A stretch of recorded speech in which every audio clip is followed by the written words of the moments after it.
नमस्कार, स्वागत है आपका एस्ट्रोटेबल.com पे। और राशि क्यों शानदार होने जा रही मई के महीने में, इस पे आधारित ये वीडियो है। गोचर इतने अच्छे हो रहे हैं कह सकते हैं, और कुछ राजयोग कह लें, कुछ अच्छे फल मिलेंगे मई के महीने में। इसलिए कुछ जो है जो कालचक्र की 10वीं राशि है निश्चित रूप से बड़ी ही शानदार होने जा रही है कह सकते हैं।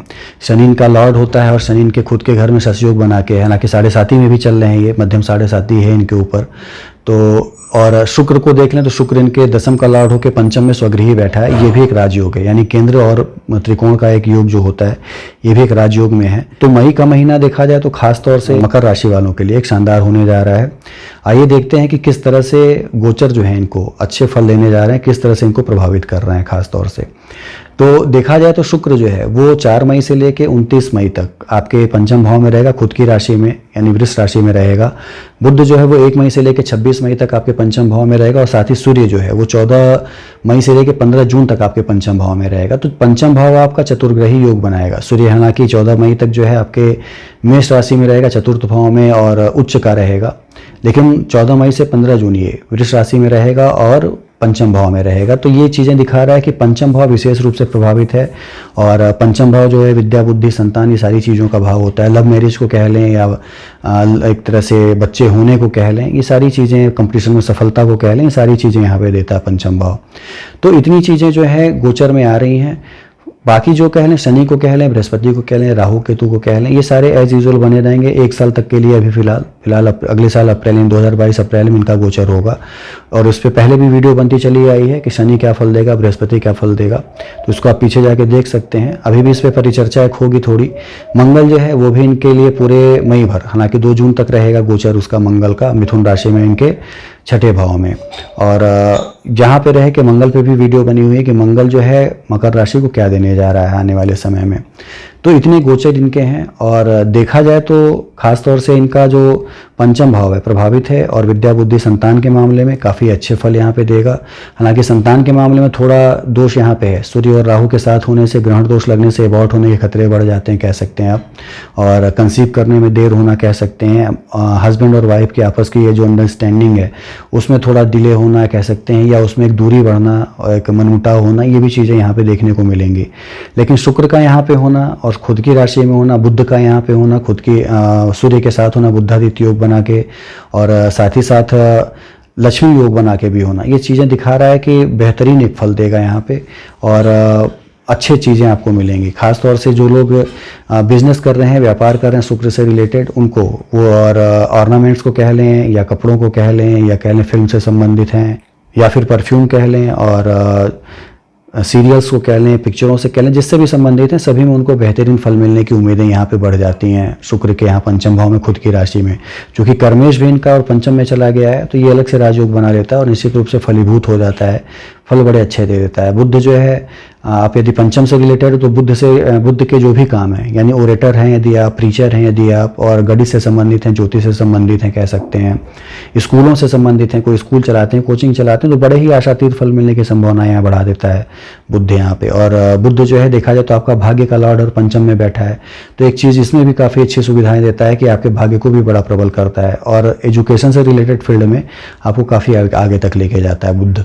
तो आपका पंचम भाव जो है विशेष रूप से प्रभावित है। सूर्य के आने के बाद इसके प्रभाव में थोड़ी कमी आएगी, क्योंकि सूर्य जो होता है वो निश्चित रूप से थोड़ा इन दोनों ग्रहों के जो बल हैं उनको छीड़ करता है, डिमिनिश करता है। तो जो इनके जो प्रबल फल हैं उनमें थोड़ी कमी लाएगा, तो फल मध्यम मिलेंगे। लेकिन वो होगा 14 मई के बाद से।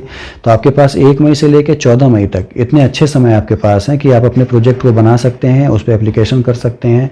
हालांकि 14 मई के बाद भी अच्छे फल मिलेंगे, लेकिन 14 मई तक जो भी आपको मेन जो उसके वर्क हैं उसको बनाइए और उसका एप्लीकेशन कर डालिए, उसका क्रियान्वयन कर डालिए, तो उसके बाद ही फल आपको बेहतर मिलते रहेंगे। तो ये सारी चीज़ें, ये सारे फील्ड जो हैं बेहतर हैं। आपको अपनी नैसर्गिक कुंडली भी देखनी है। ये तो गोचर में सारी चीज़ें बेहतर हैं, लेकिन कभी कभी फ़ोन आते हैं या मैसेज आते हैं कि गोचर के हिसाब से जो आपने बताया था फल नहीं मिले, तो अपनी नैसर्गिक कुंडली भी आप जरूर देखा करिए कि नैसर्गिक कुंडली में ये सारे ग्रह कहाँ पे हैं। यदि ये सारे ग्रह यहाँ तो उच्च के हैं, वहाँ लेकिन स्वगृही नहीं है, नीच के हैं या फिर शत्रु क्षेत्रीय हैं, तो मध्यम फल मिलने की संभावनाएं बन जाती हैं। तो दोनों कुंडली में सामंजस्य बड़ा जरूरी है। यदि यहाँ भी उच्च के हैं और वहाँ भी उच्च के हैं, दोनों कुंडलियों में, तो बिल्कुल मान के चलिए कि जो मैं बता रहा हूँ वो चीज़ें जरूर मिलेंगी, उसका हो सकता है दुगना फल मिले। लेकिन दोनों में यदि कोई सामंजस्य नहीं है, यहाँ उच्च का है वहाँ नीच का है, या वहाँ नीच का है यहाँ उच्च का, तो मध्यम फल मिलेगा। और यही रीज़न है कि कभी कभी एक ही समय पर पैदा हुए जो बच्चे होते हैं वो डिग्री वाइज ग्रहों के बल में छीड़ता आने के कारण कोई बच्चा बड़ा ही आगे जाता है, कोई बच्चा पीछे ही रह जाता है, कोई बच्चा जो है मध्यम तरक्की कर पाता है। तो ये चीज़ें जो हैं ग्रहों के बल और डिग्री पर ही आधारित होती हैं। तो अपनी नैसर्गिक कुंडली जरूर देखा करिए कि नैसर्गिक कुंडली में ग्रहों के बल जो हैं और ग्रहों की राशियां क्या हैं और गोचर में क्या है, दोनों में यदि सेम है या दोनों उच्च हैं, स्वग्रही हैं, तो फल फिर आपको उस हिसाब से मिलने वाले हैं। महीना आपके लिए यादगार बनने वाला है। तो पंचम भाव यहाँ पे ये प्रभावित है। जो भी प्रेग्नेंट महिलाएं हैं उनको थोड़ा सावधान रहना होगा, या जो जिनकी नई शादी हुई है उनको थोड़ा वेट करना होगा बच्चे होने के लिए, क्योंकि यहाँ पे कंसीव करने में और होने में दोनों में काफ़ी अभी परेशानियां उत्पन्न हो सकती हैं। बृहस्पति की यदि दृष्टि देखें तो बृहस्पति की 5वीं दृष्टि जो है आपके 6ठे भाव पे है, जहाँ की मंगल जो है वो शत्रु क्षेत्रीय बैठा हुआ है, और आपके बेकार के शत्रु उत्पन्न हो जाना, ऋण न मिलना कह सकते हैं, या ब्लड प्रेशर की संबंधित शिकायत हो जाना, ये सारी चीज़ें आपकी होने वाली हैं जो मंगल से।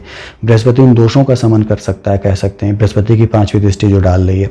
तो ये चीज़ें दिखा रही हैं कि बेहतर चीज़ें मिलेंगी, लेकिन समय थोड़ा लगेगा, आपको इंतजार करना होगा। और यदि आप कोई एग्जाम दे रहे हैं, कोई कंपटीशन दे रहे हैं, तो पूरा मनोयोग के साथ दें, क्योंकि सूर्य राहु का ग्रहण दोष शुक्र और बुध को डिमिनिश कर देना, ये सारी चीज़ें दिखाता है कि आपका भाग्य जो है वो तभी साथ देगा जबकि आप कर्म अपने पूरे करते हैं। तो अपने कर्म आप जरूर पूरे करिए, तो आपको चीज़ें मिलेंगी। भाग्यवश चीज़ें, भाग्य की चीज़ें पंचम में जाने से थोड़ा सहूलियत तो मिलती है, थोड़ी संभावनाएं मिलती हैं कि बुध जो है वो भाग्य में होकर लॉर्ड पंचम में बैठा है, लेकिन फिर भी आपको पूरे अपने जोर को लगाना होगा, तो चीज़ें बेहतर आपको मिल सकती हैं। फील्ड आपके यदि शुक्र और बुध के कार्यों से रिलेटेड है तो बेहतर और मिलने की संभावना है, तो चीज़ें और ज़्यादा मिलने की आपको संभावना है, कह सकते हैं। तो इतनी चीज़ें करें। बाकी यदि मंगल को देख लें तो मंगल की जो 7वीं दृष्टि है आपके अज्ञात भाव पे है। कोर्ट केस और कचहरी के मुकदमों आप यदि फंसे हुए हैं तो लंबा खींचने की संभावना है। मई के महीने में बहुत ज़्यादा अच्छी सफलता मिलने की संभावना नहीं है। यात्राएं आपकी व्यर्थ की हो सकती हैं। हालांकि आयु आपकी अच्छी बनी हुई है, चोट चपेट से भी आप बचे रहेंगे। थोड़ा बहुत ब्लड प्रेशर की प्रॉब्लम हो सकती है, लेकिन फिर भी आपको मंगल के इन प्रभावों से बचना होगा, संभलना होगा। मंगल की 8वीं दृष्टि आपके लग्न पे है।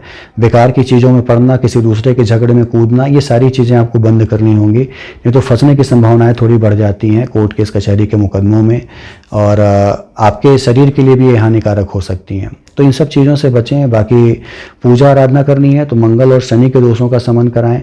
अपने कर्म तो आप बढ़ाए रहें, बिना कर्म की चीज़ें आपको नहीं मिलती हैं, लेकिन अपने मंगल और शनि के दोष का भी शमन करें। उसके लिए आप हनुमान की आराधना करें। शनिवार मंगलवार को हनुमान मंदिर जरूर जाएं, और दिए जलाना उनको कह सकते हैं, या उनका एक तरह से श्रृंगार कराना सिंदूर से, और तुलसी की माला चढ़ाना, बजरंग बाण का पाठ करना, ये सारी चीज़ें दिखाता है कि आप हनुमान को प्रसन्न कर सकते हैं इन सब चीज़ों से, और फल भी आशातीत आपको मिल सकते हैं, क्योंकि हनुमान ही एक जीवित देव माने जाते हैं। और मंगल शनि के पाप प्रभाव दूर करने में उनसे ज़्यादा अच्छे कोई भी भगवान नहीं, जो कि इस चीज़ों को सुने और सारी चीज़ों को अपने हिसाब से करके आपको एक पॉजिटिव चीज़ें दें।